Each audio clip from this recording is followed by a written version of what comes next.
অনুপ্রবেশ আটকানোর ভার যাদের আছে হুম, তারা অনুপ্রবেশ আটকানোর চেষ্টা করবেন, এটি আমরা প্রত্যাশা করি।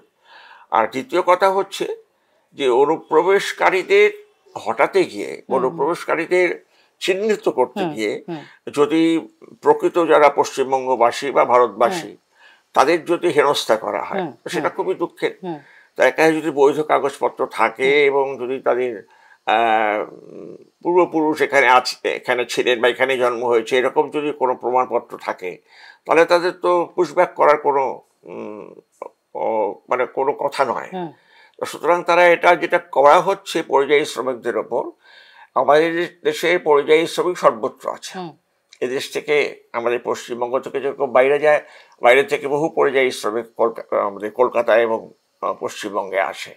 পশ্চিমবঙ্গে বহু বাইরের প্রদেশের লোক আছে, এটা জানোই। হুম, কলকাতা হুম, শহরে হুম, বরং বাইরের লোক বেশি, হুম, হুম, বাঙালি এখানকার স্থানীয় লোক কম। হুম, তো সুতরাং এই তো একটা সমস্যা আছে। হুম, সমস্যার সমাধান করতে গিয়ে যে পদ্ধতিটা নেওয়া হচ্ছে সেটা ব্রুটাল, হুম, সেটা ঠিক হচ্ছে না। এভাবে যদি একটু অত্যাচার করা হয় গরিব মানুষের উপর, হুম, ধরে নিয়ে যাওয়া হচ্ছে, মারধর করা হুম, হচ্ছে, টাকা পয়সা কেড়ে নেওয়া হচ্ছে, হুম, পুশব্যাক করা হচ্ছে, এগুলো হুম। তো একেবারেই গ্রহণযোগ্য নয়, একেবারেই ঠিক নয়।